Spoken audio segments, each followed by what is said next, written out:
Good morning dear students. Welcome to professor S P Goyal's IAS classroom. आज हम आपके लिए 19 क्वेश्चंस द हिंदू और इंडियन एक्सप्रेस दोनों से करंट अफेयर्स के निकाल के लाए हैं।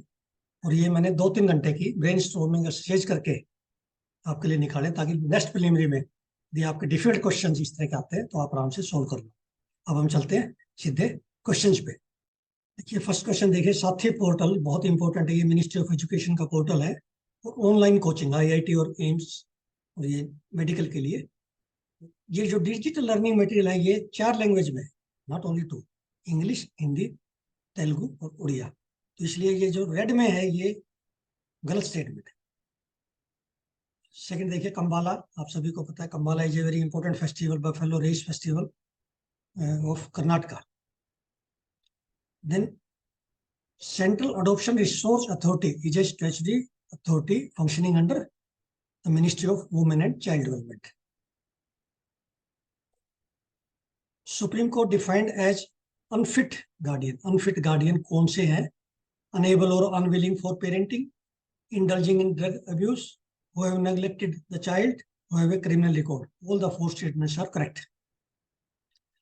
Then Caring's portal is also the portal of CARA to care, to bring transparency in the adoption system of children. So B is correct. Then 6th question देखिए आप, कितने इंपॉर्टेंट है। नेशनल इन्वेस्टिगेशन एजेंसी, अभी जो drone से arms की trafficking हो रही है कश्मीर में वो एनआईए हैंडल करती है। Then NIA is working under the ministry of home affairs, not ministry of defence. Then it is counter terrorism law enforcement agency and it is a statutory body. Only 3 statements are correct. Then Vajra Prahar, ये joint exercise जो है बहुत सारी है, ये आपको pair में दे सकते हैं। कंट्री, किस कंट्री के साथ इंडिया की कौन सी है, किस कंट्री की किसके साथ है। तो वज्रा प्रहार जो 2023 की ज्वाइंट एक्सरसाइज है in the forces of India and US. ये जो ब्लैक में बोल्ड है ये करेक्ट आंसर है। अब ये देखिए, Caucasus region is very important, it is frequently in the news. The isthmus of land sandwich between Black Sea and Caspian Sea, ये आपने मैप में देखनी है। Then statement 2, parts of Russia, Georgia, Azerbaijan, Armenia, Turkey and Iran, they are included in Caucasus region. Both the statements are correct. This is from International Geography. अब ये देखिए, आज ये बहुत इंपॉर्टेंट आर्टिकल आया है सेंट्रल अडॉप्शन रिसोर्स अथॉरिटी पे। It is working under the ministry of women and child development. It is a statutory body under JJ act. It's A correct statement. Then it handles adoption of OAS children. Then prospective adopted children registered with CARA are more than the children available for adoption. This is a correct statement. Only first is incorrect. अब ये question जो है मैंने newspaper से निकाला है, ये आपको कहीं नहीं मिलेगा बीइंग एग्रीकल्चर साइंटिस्ट, क्योंकि ये नेशनल लेवल का जो है इंपॉर्टेंस का क्वेश्चन है सारे। Rice cultivation is responsible for methane emission. Methane emission बहुत सारी या तो राइस कल्टीवेशन से और एग्रीकल्चर में या लाइफ स्टॉक से होती है। Then zero till method of wheat sowing is eco friendly. Zero till में जो है ये इको फ्रेंडली है, इसमें पेडिस्ट्रा को हम जलाते नहीं है, बर्निंग नहीं करते। It is eco friendly conservation technique. Then mulching, mulching होता है जैसे हम पेडिस्ट्रा को ना जलाएं उसके बजाय हम इसको खेत में ही जो है बिखेर दें, स्प्रेड कर दें, तो दैट इज कॉल्ड मल्चिंग। इससे सॉइल फर्टिलिटी बढ़ती है और पंजा होता है moisture. Then fourth statement is more methane gas is release during aerobic rice cultivation. Aerobic rice cultivation में हमेशा मीथेन गैस सबसे कम निकलती है, बहुत कम निकलती है as compare to transplanted rice. Transplanted rice में क्योंकि एनरोबिक कंडीशन होती है, पानी भरा होता है खेत में, तो ओनली 3 स्टेटमेंट्स आर करेक्ट।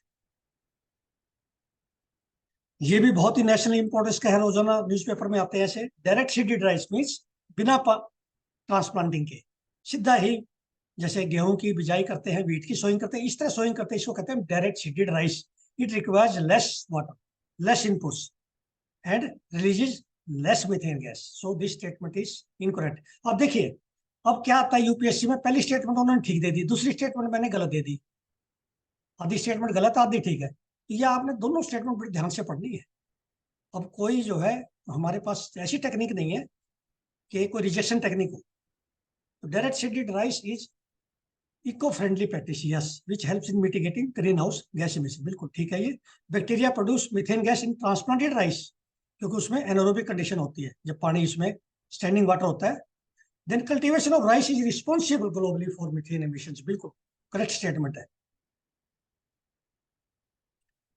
अब ये आज इस पे आर्टिकल आया हुआ है क्लाइमेट फाइनेंस पे, organisation for economic cooperation and development की आज रिपोर्ट आई है टेक्स्ट एंड कंटेक्स्ट में।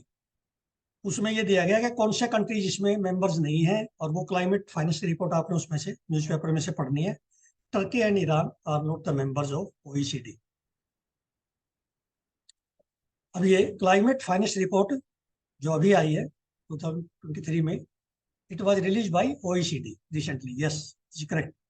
Then OECD report states that 2/3 of the public climate financing by 12 countries was provided as loans. Yes, it is not as grant, it is as loans. Then again, OECD report 2023 says that by 2025, developing countries will require around 1 trillion a year.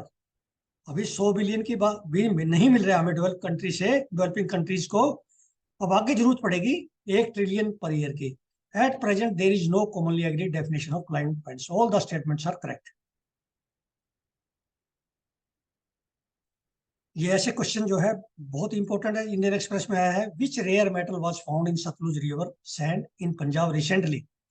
ये tantalum मिला है, it is a rare metal, और ये बहुत ही important है India के लिए, not only for Punjab but for India. अगला क्वेश्चन देखिए, इसमें मैंने डाला है टेंटालम पे, ये एक्सप्रेस जो इंडियन एक्सप्रेस का एक्सप्लेन्ड पेज, उस पे आया पूरा आर्टिकल, बहुत अच्छा आर्टिकल है। Tantalum is a rare metal found in Sutlej river sand in Punjab, correct statement. It is use in electronic and semiconductor, क्योंकि सेमीकंडक्टर की हमेशा कमी रहती है, बहुत जगह यूज होता है, इसलिए टेंटालम का इसमें यूज होता है। Then it is the most corrosion resistant metal, yes. Tantalum is attacked only by hydrofluoric acid, बाकी एसिड से अटैक नहीं करते इस पे, it is very resistant to other acids. So all the 4 statements are correct. So ये इस तरह का पूछ लेते हैं एनवायरमेंट का question. Loss and damage adaptation fund, loss and damage fund, ये कब एस्टेब्लिश हुआ, सारे फंड आपने देखने हैं। तो ये पेरिस एग्रीमेंट जो हुआ था COP21 में, तो उसमें ये लागू हुआ, इसमें एस्टेब्लिश हुआ था। देन ये देखिए आप, लश्कर ए तैयबा जो है टेररिस्ट ऑर्गेनाइजेशन है, ये रिसेंटली अभी इजराइल ने इसको बैन किया है, वेरी इंपॉर्टेंट। अब हमाज है, हमाज को किस कंट्री ने बैन किया हुआ है, किसने नहीं किया हुआ, कई बार पूछ लेते हैं, टेररिस्ट ऑर्गेनाइजेशन किस कंट्री से है, to which country they belong. तो इंडिया ने जो है हमाज को अभी तक बैन नहीं किया है। ये बहुत ही इंपॉर्टेंट क्वेश्चन है, ये आपको जल्दी से नहीं मिलेगा, बुक्स में तो मिलेगा ही नहीं, न्यूज़पेपर में भी जो है ये मैंने सर्च किया है after 2-3 hours. Under which act India can designate an outfit a terrorist organisation, कितना इंपॉर्टेंट है ये। यूएपीए एक्ट है ना, जो अनलॉफुल एक्टिविटीज प्रिवेंशन एक्ट 1967, उसके अंडर ही कर सकता है इंडिया, ये ध्यान रखना। देन देखिए ये चारों स्टेटमेंट ठीक है, बिकॉज जो 44 ऑर्गेनाइजेशन इंडिया ने टेररिस्ट ऑर्गेनाइजेशन डिक्लेयर की हुई है, डेजिग्नेट की है under first schedule of UAPA 1967, ये एक्ट है। So India has not designated Hamas, as you all know, is it not terrorist organization as terrorist organization, and these countries have designated Hamas as a terrorist organization. So all the 4 statements are correct. So dear students, आप देखेंगे आज जो questions हैं, ये 90% question कल तक मुझे भी नहीं आते थे, और यूपीएससी वो क्वेश्चन पूछता है जो आपको 25-30 क्वेश्चन ऐसे होते हैं जो आपने अभी टच ही नहीं कर सकते, सुने ही नहीं है। तो मेरी कोशिश ये रहती है कि वो 25-30 क्वेश्चन में भी आप 10-15 क्वेश्चन कर पाओ, इसलिए मैं most difficult, most important, extremely important question newspaper से 2-3 घंटे की ब्रेनस्टॉर्मिंग करने के बाद निकालता हूँ। ये इंडिया में अपना पहली एक्सपेरिमेंट है, अपनी तरह का पहला एक्सपेरिमेंट है, इंडिया में और कहीं नहीं मिलेगा। रोजाना आपको इस तरह के आज 19 क्वेश्चंस का मॉक टेस्ट करंट अफेयर्स का, जिसमें आपके सिर्फ 10 मिनट लगेंगे। So thank you very much for the nice listening, और मुझे उम्मीद है कि आप दूसरे स्टूडेंट्स को भी, जितने एस्पिरेंट्स हैं, चाहे स्टेट सर्विसेज के हैं सिविल सर्विसेज के हैं, IAFS के हैं, UPSC के हैं, सभी को ये वीडियो जो है आप शेयर करेंगे और सब्सक्राइब करेंगे। Thank you.